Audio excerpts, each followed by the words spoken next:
Hello and welcome back to English Today. This is the second DVD of the beginner level, and in this DVD you will see 3 more episodes of our story, That's Life. And then in our special TV programs there will be a debate about low-cost airlines and an interview with a sports expert about football training. Then, in the grammar section, we will study the simple present, frequency adverbs, some and any, there is, there are, and also making suggestions. Now remember, if you have problems understanding anything, use the subtitles. Okay, so enjoy studying and have fun.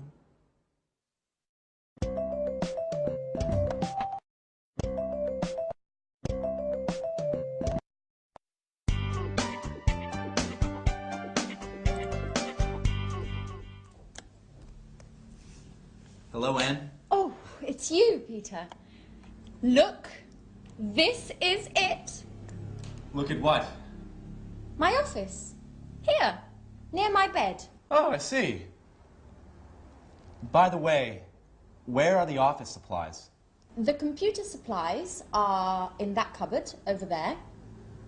The folders, pencils, pens, etc. are here in this cupboard. And I also have 2 chairs. Oh, good. Are these for everyone? No, they are not. Don't touch anything, please. Okay, so you say you have all of the office supplies. No, not really. There isn't a fax machine. There aren't all the programs I need on my computer.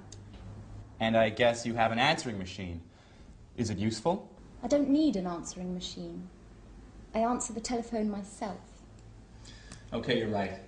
This office is nice. And if you need a fax machine, I have one in my apartment. Oh, thank you. Wait a minute. Something is missing. Where's the coffee machine? All offices have a coffee machine. I'm afraid there isn't one here. There's a staff kitchen on the other side of the house. In the kitchen.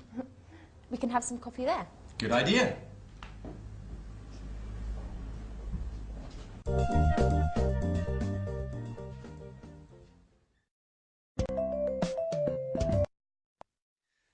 Hello and welcome back to English Today. How are you? Now, in that last episode of That's Life, did you notice that Anne described her office? And the most important thing for Peter was what? The coffee machine. Strange. Now, I want to look at the language that Anne used. She used there is a and there are some. Let me explain that to you. Now, if you have a single object, for example, like a glass, then we say there is a glass on the table, or there is a hat on the table, or there is a computer on the table. Okay? Now that changes when we have more than one object. Like these pens, for example. We say there are some pens on the table. Okay? There are some pens on the table. And therefore, in this example here, books, there are some books on the table. There are some CDs on the table. So you see how it changes. Now, let's go and look at that on the screen. You can see it written.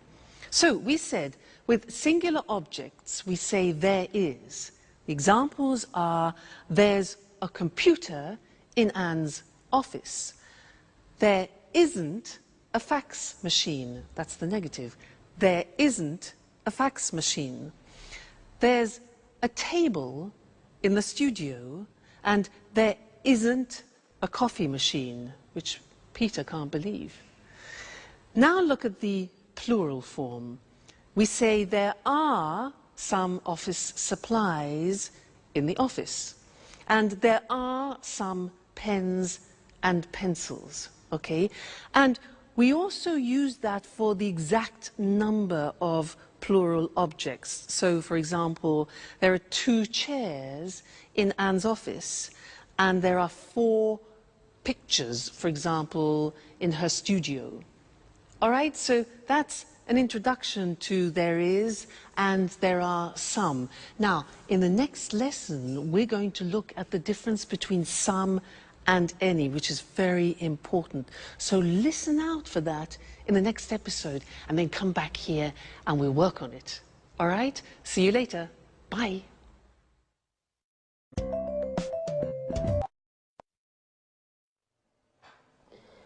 Do you want milk with your coffee? There's a bottle in the back of the fridge. I prefer it without milk, but with some sugar. Oh, I'm afraid there isn't any sugar. Well, that's okay. Black coffee is good too. Do you have any of those great cookies? Oh, yes. There are some cookies over here.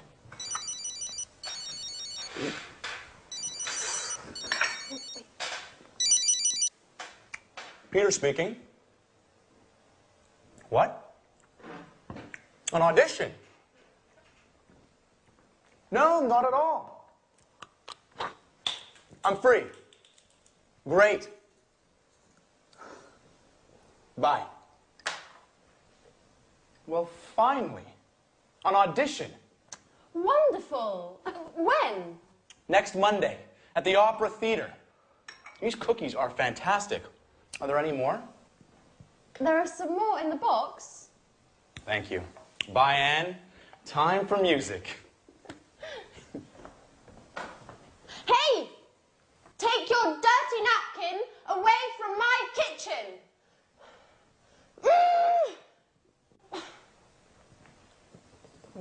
It's nice to have you as my new office neighbour.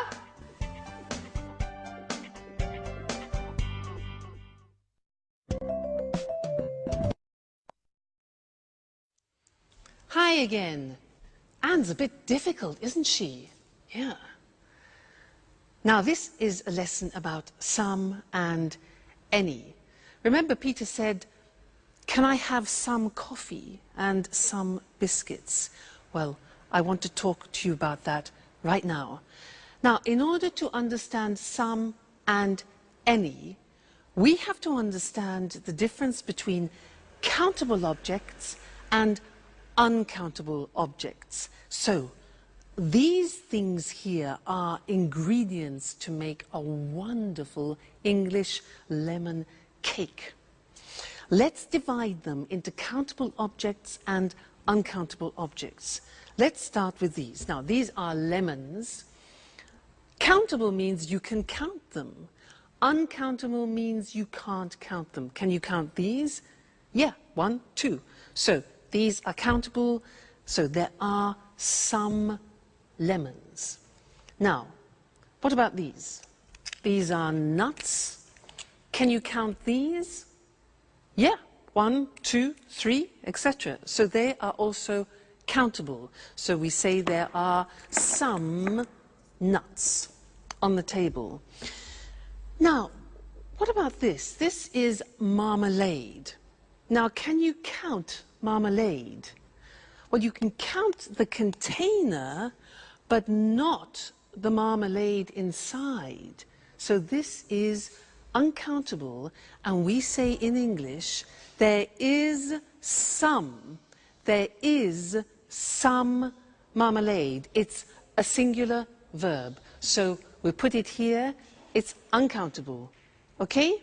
Now, let's look at this. What's this? This is salt. Salt. Now, is this countable or uncountable for you? Countable or uncountable?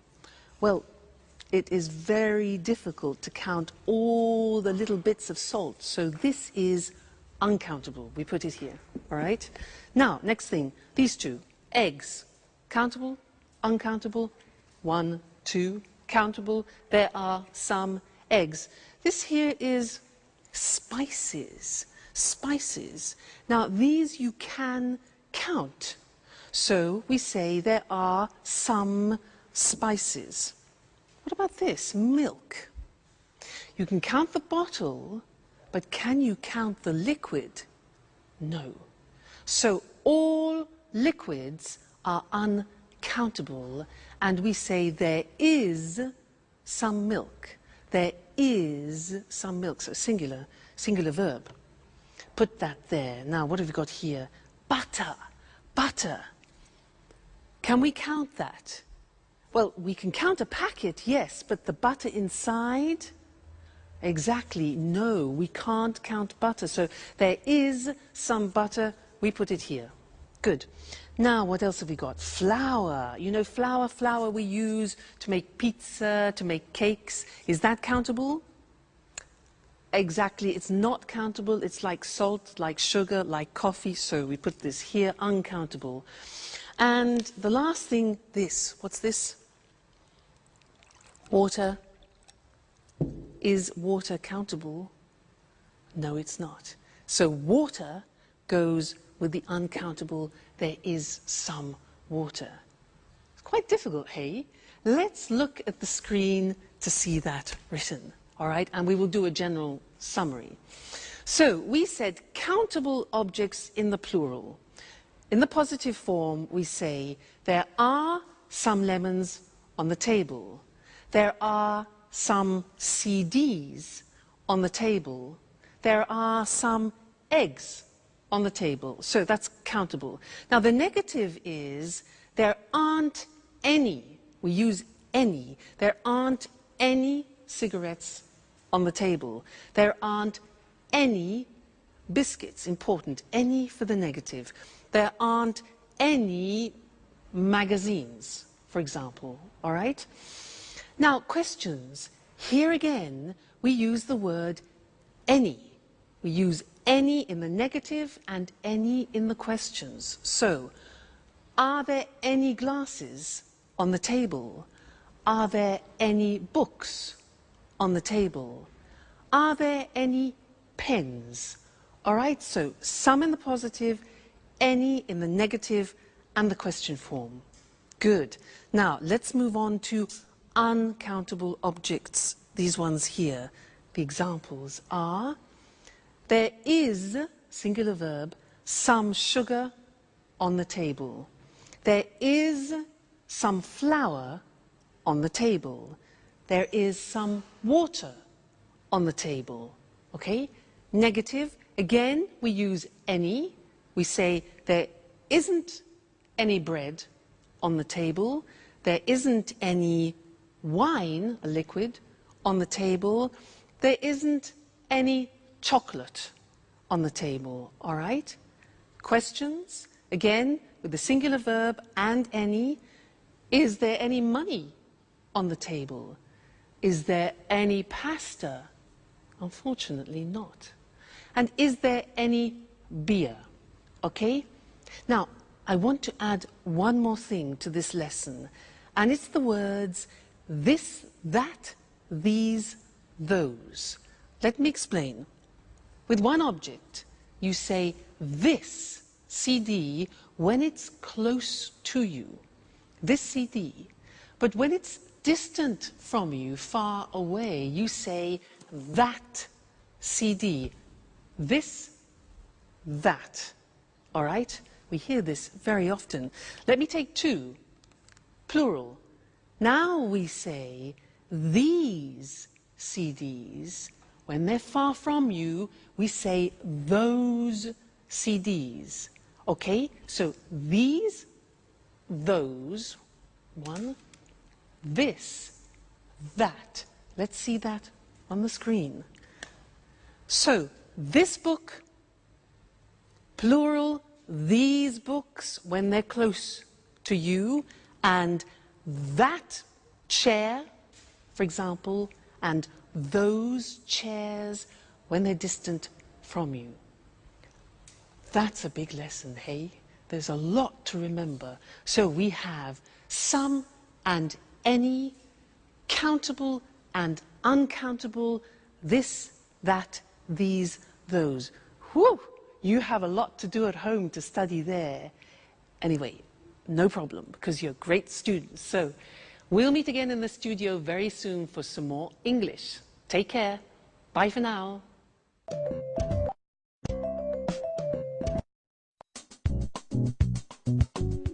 Work is so hard, guys. I wake up at 6:30 every day, have breakfast, and take the train to work. Every day. I know. I get up at 7, but I have a friend at work who usually gets up at 6. Why? That's too early.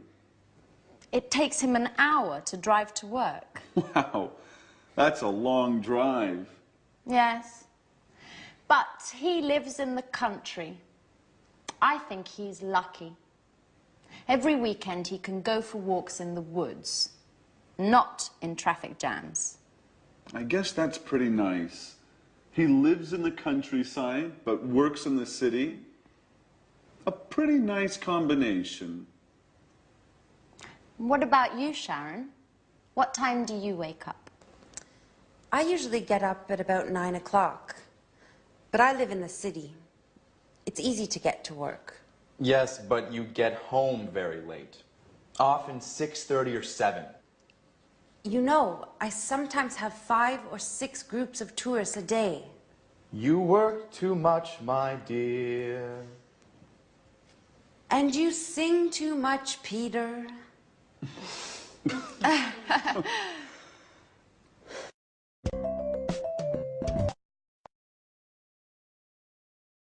Hello again, and how are you? Now, from that last conversation, we learned that Sharon works too much and Peter sings too much. How about you? Do you work too much? What time do you get up in the morning? 6:45? 7 o'clock? 7:15? 7:30? Well, I'm going to describe my typical day, and I'm going to use the simple present to do that. All right? Well, first, I wake up at 6:45, but I don't get up. I listen to the radio, and I listen to the news. Then after, I slowly get up. That's difficult. And I take a shower. I take a shower. I get dressed. And then I go for a walk with Suki. Then we have breakfast together. She has dog biscuits, and I have toast, marmalade, and butter. Then I go to work on my scooter. Now, my boyfriend has a different day because he goes to work at 8 o'clock at night. Remember, he's a jazz musician. Now, did you notice I said he goes to work? That's because with the third person we add an S, goes. He goes to work at 8 o'clock and he comes home at 3 o'clock in the morning because he plays jazz concerts. Then he goes to bed and he gets up at lunchtime at 1 o'clock. So we meet at dinner, which is, you know, we don't have much time together, but that's life. Now that was the simple present tense, and now we're going to see that on the screen. Very, very important, this grammatical form. So, I work, you work, he, she, it works, she works, it works, we work, you work, they work. Now, very often you forget to put the S on the third person, so I have another teaching assistant who will help you to remember, Mr. Snakes. He is here to help you remember to put the S on the third person. So listen, I work at home, you work every day, he works. at night. She works in an office. It works all week. We work together. You work full-time. They work at weekends. So remember, it's not difficult, the simple present in English. I work, you work, he works, she works, it works. Don't forget, Mr. Snake, don't forget the S, the third person. All right?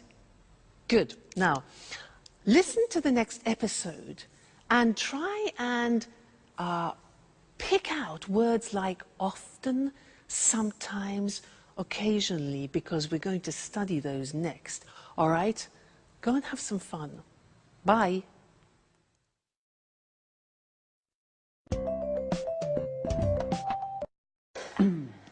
Alice, I bet you don't wake up at 6 o'clock every day.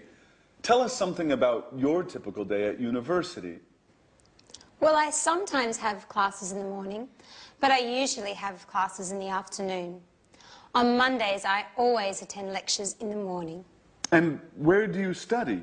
I usually study in the library, but I sometimes study at home too, when I don't have classes in the morning. My friend David also studies at your university. Do you remember him?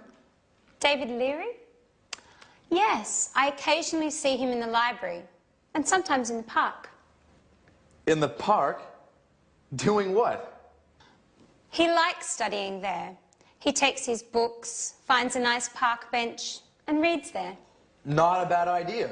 You can study and enjoy nature at the same time. Yes, I like the park too. Unfortunately, I often need books that are in the library. And what about lunch? Do you usually make sandwiches and take them with you? Oh no, I hate cooking. I usually have lunch in the cafeteria with friends. Oh, I do just the opposite. I usually cook lunch at home. I seldom have a quick lunch at coffee shops. Okay, guys. Stop with this boring talk. What about fun? Do any of you do anything besides working and studying? It's Friday, remember? You're right, Jack. I'm so happy it's Friday. Me too. It's weekend time. Time for shopping.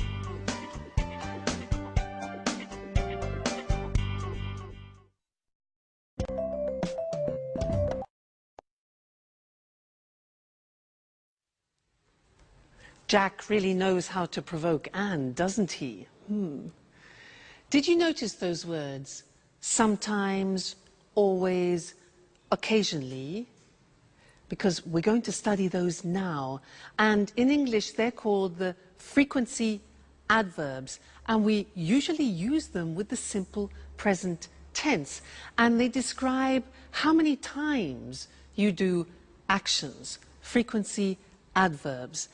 Now, to help me introduce them, I have another teaching assistant.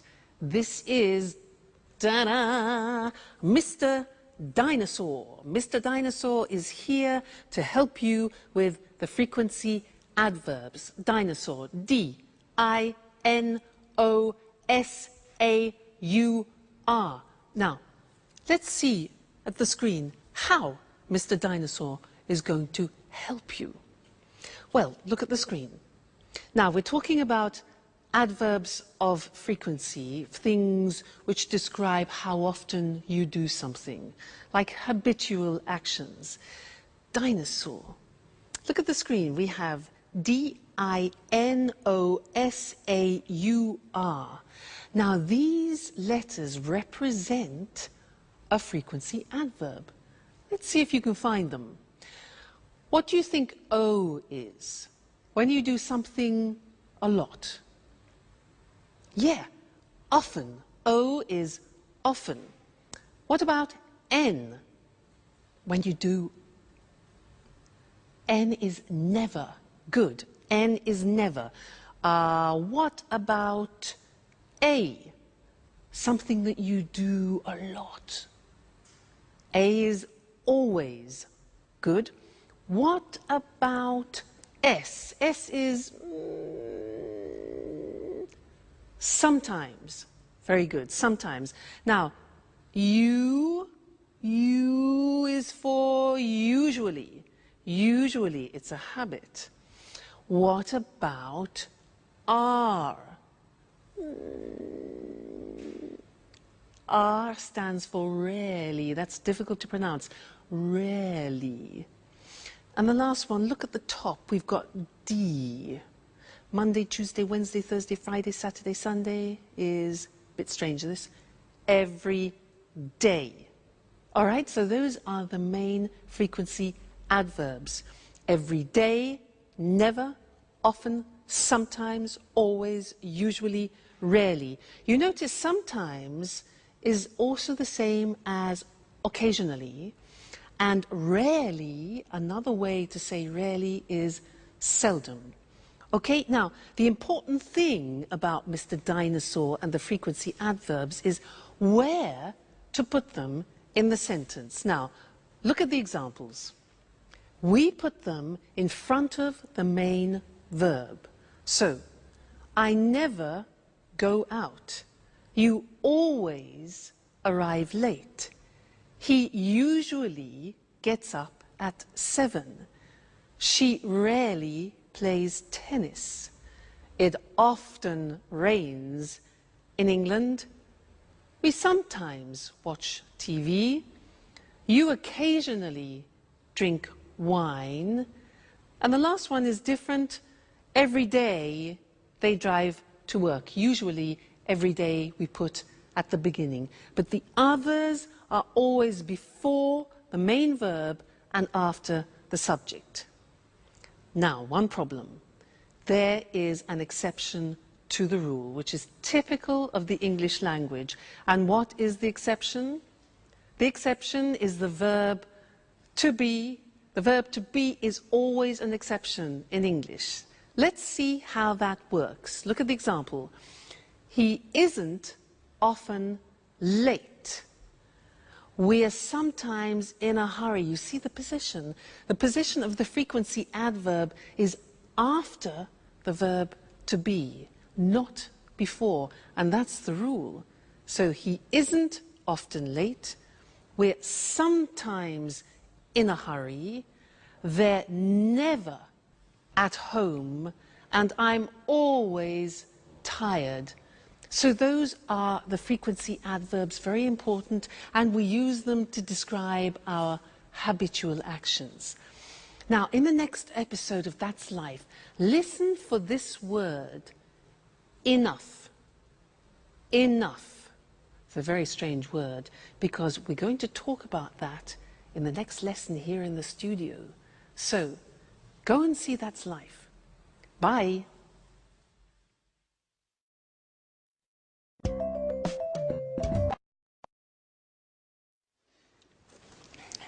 Yes, I always go shopping on Saturdays. The first thing I do on Saturday is drive to the supermarket. I sometimes go shopping on Saturdays, but usually I sleep late. I'm always so tired on Saturdays. I'm never tired on the weekend. The weekend is a time for fun. I paint, go jogging, go out with some friends.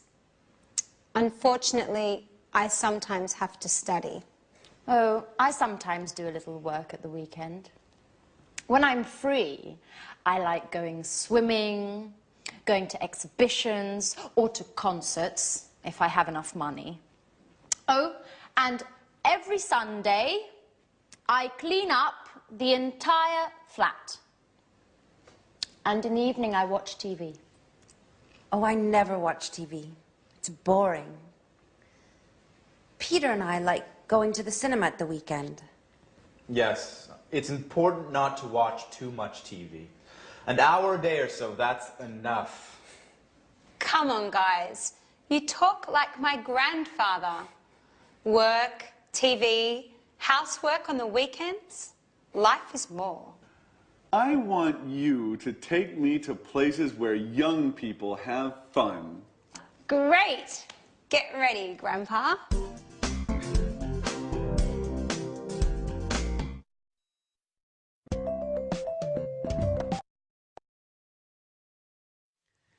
Hello and welcome back again to English Today, your live English language program. Now, did you notice how Anne said that she loves going to concerts and exhibitions, but she doesn't have enough money? Now, this word enough, it's written E-N-O-U-G-H. The pronunciation is enough. What does it mean? Let me show you. I have a ticket here for a concert, okay? This is 45 euro. 45 euro. Now, I have 40 euro here.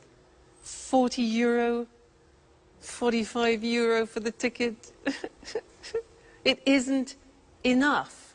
It means it's less, it's not sufficient. It isn't enough. No ticket, no concert. So, happens. Like Anne, poor Anne, not enough money. Now, another example, you ask me, can I have a glass of water? And I say, sure. So, here you are. You say, what? Excuse me, it's not enough. Not enough, it's not sufficient. Oh, I say, okay, fine. So, glass of water, here we go.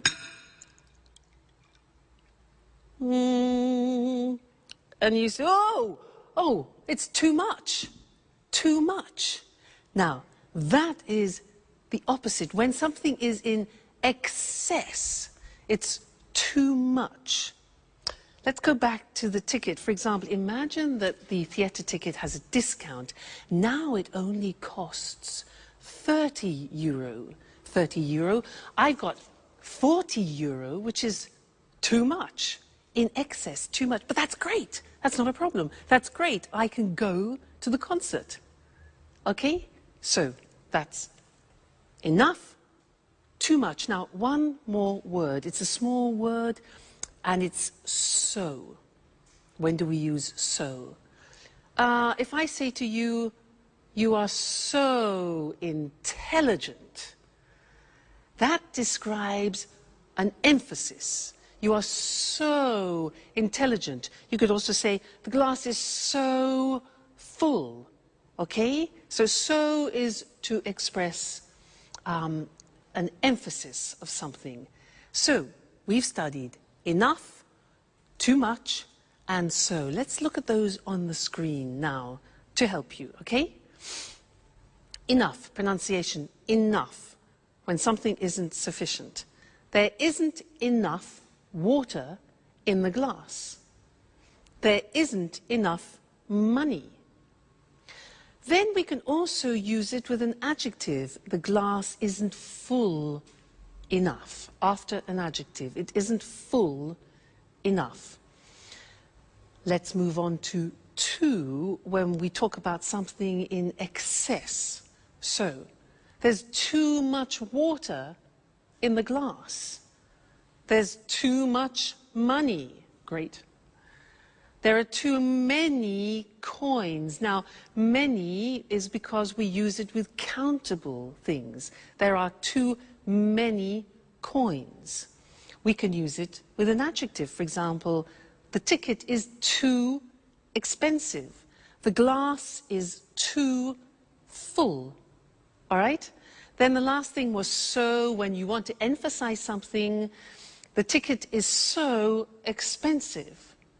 The glass is so full. Or you are so intelligent. Fantastic. So that's the end of this lesson. Remember, enough, too much or too many, and so. That's it for now, and I'm going to see you again extremely soon. Take care. Bye.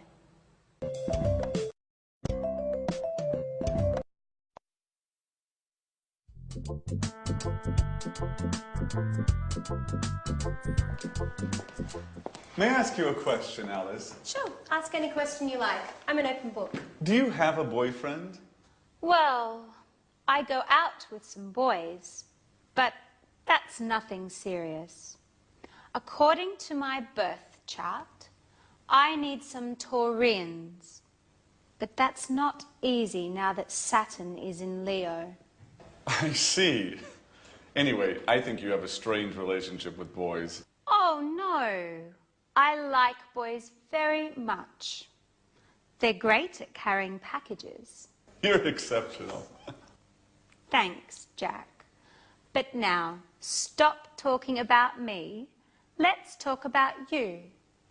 What do you think of me? No, really. I'm curious. What do you do at work? Oh, nothing special. You know Speedmaster, the sporting goods factory. Yeah, sure. They produce wonderful running shoes. What department do you work in? I'm a sales manager. Last month they gave me a promotion, and now I'm responsible for Southern Europe. That's why I moved here. Wow, that's really interesting. You must be very good at work. What exactly do you do? Oh, basically I look for new clients and keep them informed about new product lines and take care of their requests. What kind of requests do they have? Oh, they often ask questions about new models and prices. What do you do if they want a discount? Well, basically, I don't get mad. I listen to them and then I tell them no. Well, seriously speaking, it depends. Each client is different. If they're important, I try to make an agreement with them. Hi, Anne. Hi, Sharon. Where's Peter? Oh, Peter's preparing his audition. Well, tell Peter I wish him good luck. Do you really care?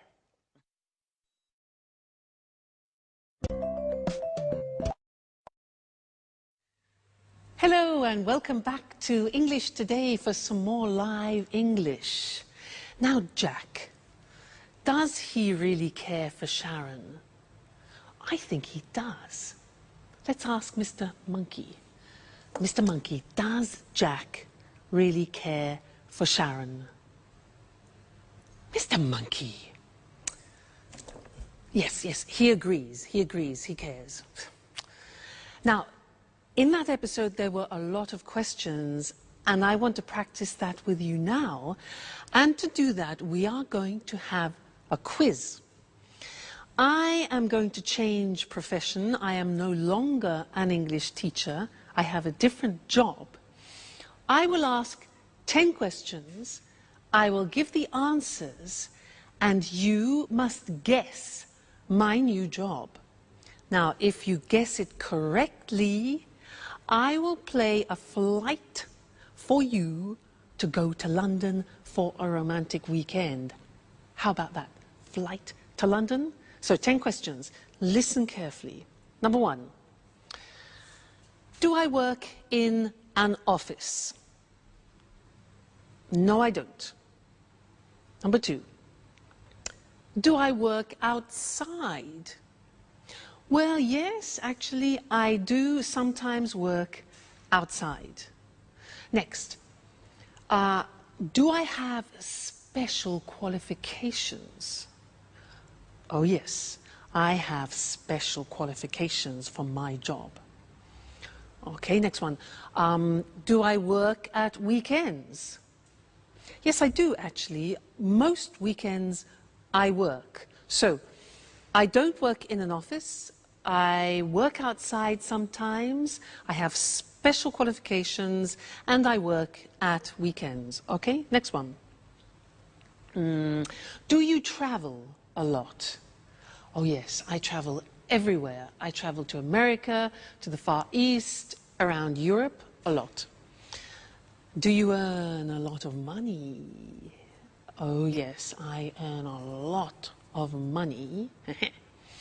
Next question. Do you use your hands when you work? Yes, I do. I use my hands and I also use my feet. Very important. Next one. Do you work with other people? Yes, that's very important. I work with other people. All right, next one. Do you use music in your job? Music? Yes, now music is very important for me, music. And the last question, do you wear special clothes? Well, yes. For my job, I have special clothes, I have special shoes, particular shoes, and I do my hair in a special way. So, I use my hands and my feet. I work with other people. I use music. I earn a lot of money. I wear special clothes. And I travel a lot. So what's my job? No. No. No. It's difficult. Shall I tell you? I'm a prima ballerina. I won, you lost. No London, no flight to London. Next time, there'll be another quiz. All right, good. So let's look at the grammar that we've just used for asking questions, okay? Now, we have the question form with the question word like when, the auxiliary, do, I, the subject, and then arrive, which is the verb. So, when do I arrive?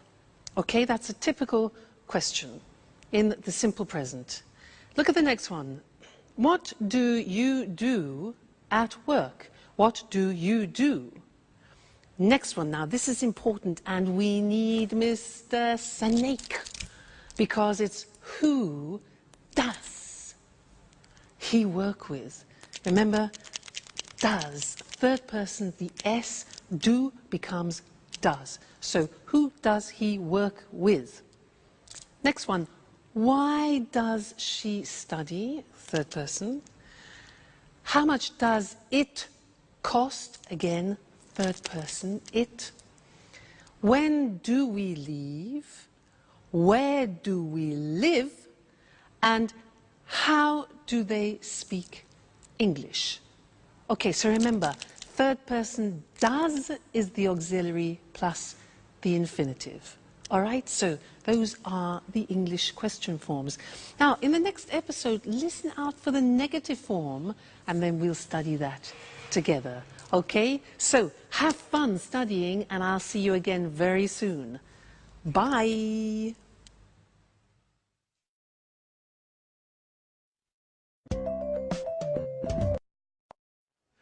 Oh, girls, we're talking about jobs.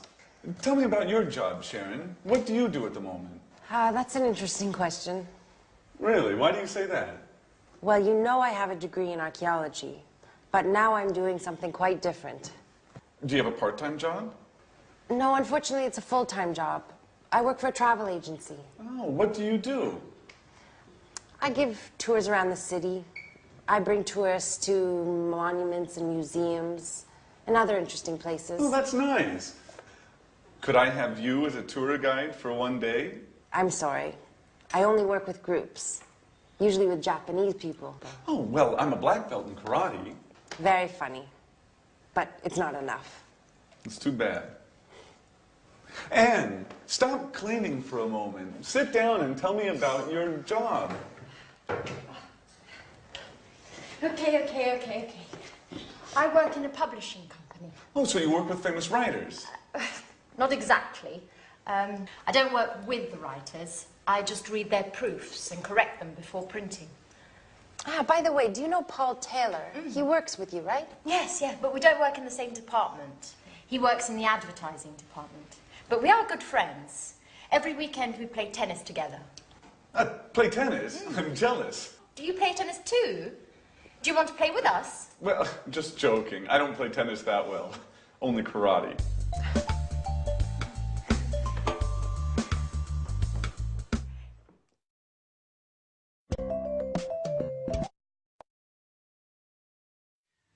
Jack, I don't play tennis very well. I only do karate. He doesn't play tennis very well. It's easy. Men. Now, Anyway, it was a good example of the negative of the simple present tense. I don't play tennis very well. Now, I'm going to tell you my typical day again, but in the negative, and listen to the grammatical form, okay? I don't wake up at 6:45. I don't get up after. I don't listen to the radio. Now, don't is do not abbreviated, okay? I don't take a shower. I don't have breakfast with Suki, and I don't have Tok biscuits. Now think of my boyfriend. Let's go into the third person. My boyfriend doesn't go to work at 8 o'clock at night. He doesn't play the saxophone. He plays the double bass. Now, doesn't is does not contracted. Doesn't, okay, plus the infinitive. So he doesn't play, let's say, at 1 o'clock in the morning. He doesn't come home at 7 o'clock in the evening. So you see, these are examples of the negative form. And now we need to go and look at the screen because we need to see how that works in comparison to the positive form. All right? Great. Now, look at the examples. I don't teach on Sundays. Do not becomes don't. I don't teach on Sundays. You don't know my parents. Jack doesn't, does not. Jack doesn't play tennis well. Alice doesn't have a boyfriend. The house doesn't belong to Anne. Third person, doesn't. We don't work part-time. You don't know Anne's aunt. And Alice and Sharon don't live together. All right, so now we have studied the positive form, the question form, and the negative form of the present tense. So a whole world opens up for you, okay? Well, you just keep studying, and we'll meet again here for another live show very soon. All right, take care. Bye.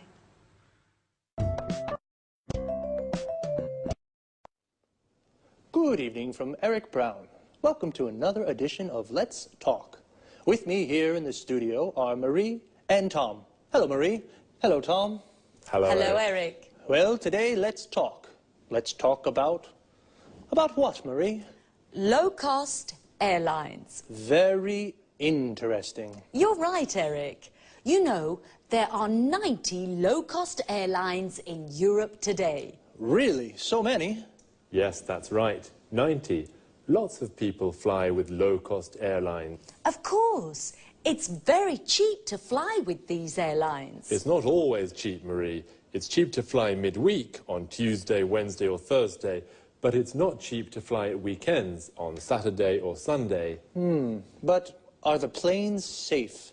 Yes, the planes are usually new, so they are safe. That's good. It's important to fly in safe planes. And what about the tickets? Is it easy to find them? Yes, it's very easy. I usually buy my tickets online with my credit card. Well, I travel a lot. Really? You're a real expert on low-cost airlines, Marie, aren't you? Yes, I am. My boyfriend lives in Berlin. Oh, and how often do you visit him? I go to see him twice a month. Oh, I see, I see. And are the flights on time? Yes, they're usually on time. I leave work at 5:30 in the afternoon and arrive at the airport at 6. Perfect for the check-in. That's very convenient. You're lucky, Marie. Usually low-cost flights leave from airports a long way from the city. What time's your flight? At 7 o'clock. You're really lucky, Marie. Usually low-cost flights leave late at night or early in the morning when it's not convenient. Yes, that's true. And yes, I am very lucky. Is there any food on the plane? Yes, passengers buy drinks and snacks. Remember, the drinks and snacks aren't free. You have to pay even for a glass of water. That's true, but it doesn't matter. I arrive in Berlin at 8:30, just in time for a pizza with my boyfriend at Bella Napoli. A very good pizzeria, the best one in Berlin. Oh, that's great, but for us, it's time to say goodbye. Okay, low-cost airlines. Today, there are many low-cost airlines throughout Europe. They are very easy to use, and they are cheap. And the planes are safe, and they are usually on time. Very interesting. Very, very interesting. Thank you, Marie. Thank you. And thank you, Tom. Thank you. And goodbye. And see you again soon on another edition of Let's Talk. Well, low-cost airlines really make traveling easy. For many people, flying is very simple, like taking a bus. Now let's take a look at some very useful vocabulary and expressions you just heard. The check-in is the place where you show your passport and leave your luggage. In English, it is also a verb. We say, I check in at 7, or where's the check-in for Berlin? When we talk about cheap prices, we mean it doesn't cost very much, and expensive means it costs a lot. My ticket to Berlin is 600 euros. It's expensive. Your ticket is 100 euros. It's cheap. Her ticket is 30 euros. That's very cheap. To say what airline we use, we say fly with, followed by the name of the airline. I fly with Air Liverpool, or the type of airline. I fly with low-cost airlines. And what about when you want to ask if the plane is late? We can say, are the flights on time? If the flight is at 7 and it goes at 7, it is on time. But if the flight is at 7 and it goes at 10, it's late. Marie said, I buy my tickets online. This means she uses the internet to buy her ticket. What other things can you do online? Here are some examples. I reserve hotel rooms online. I don't call the hotel on the phone to reserve a room. I use the internet. I check my bank account online. I use the internet to see how much money I have in my account. I pay my bills online. I use the internet to pay the electricity bill, the water bill, the gas bill. Wow, we can really do a lot of things online. Okay, just 2 more things before we say goodbye. The first is frequency. When we say how often we do something, I asked Marie, how often do you visit him? And she said twice a month. Twice a month means 2 times in a month. Once a month means 1 time in a month. But when we do something more than 2 times, we say 3 times a month, 4 times a month, etc. Even if we change the period of time, the structure of frequency remains the same. For example, we can say once a day, twice a week.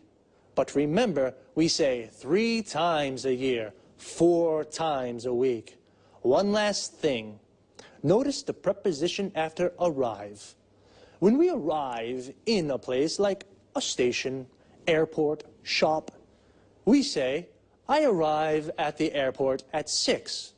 But when we arrive in a city or country, we say, I arrive in Berlin at 8:30.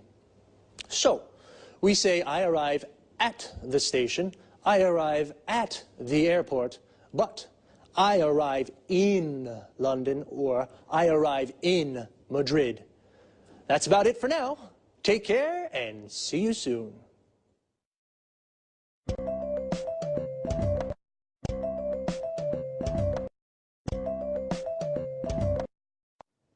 Good afternoon to everyone. Welcome to Sports Special, the program dedicated to all sports and all sports fans. I'm Eric Brown. In the studio with me is John Forbes, our sports expert. Well, John, what are you talking about this afternoon? Football. Great, my favorite sport.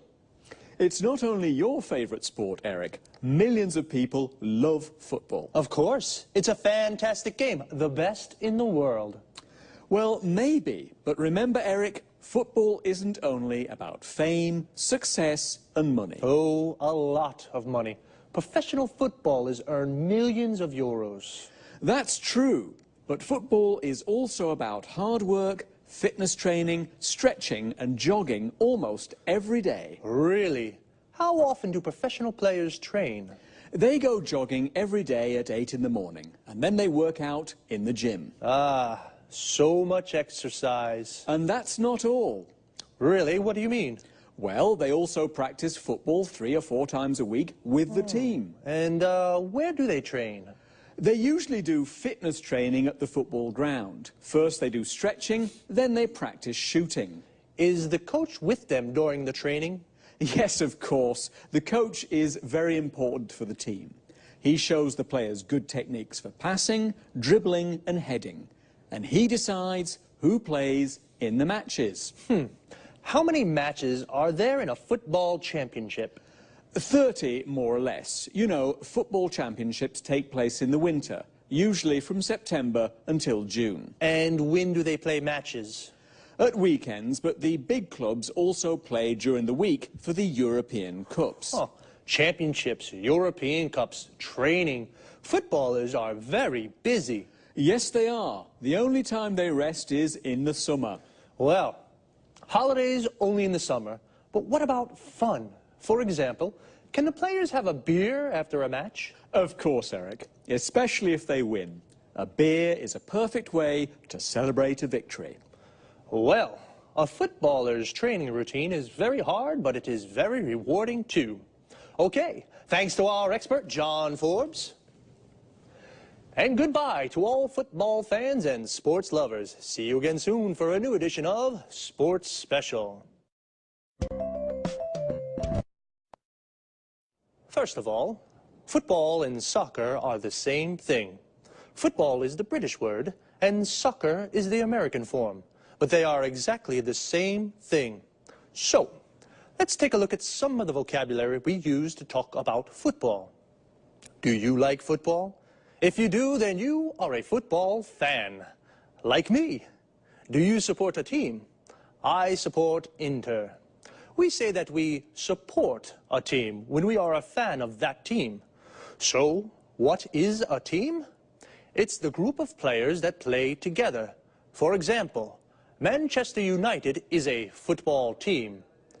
A person who plays football as a job is called a professional footballer or a professional football player.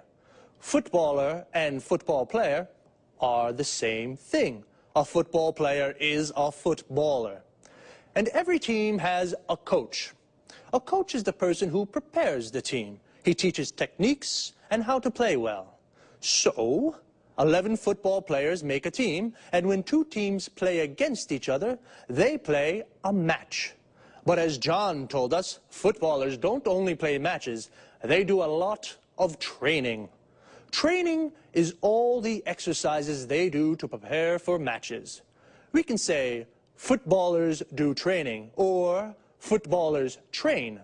Training is the noun, and train is the verb. And what do they do when they train? John said a few. They work out in the gym. They do stretching. They go jogging. And they practice football skills. John also mentions some of the skills or techniques that footballers practice. Passing, which means to pass or kick the ball to another player. Dribbling, which means to move the ball forward with the ball. Shooting, which means to shoot or kick the ball into the goal. And heading, which means to hit the ball with your head. It's a lot of hard work. I think they definitely deserve a beer when they win. Well, that's all from me for now. Take it easy.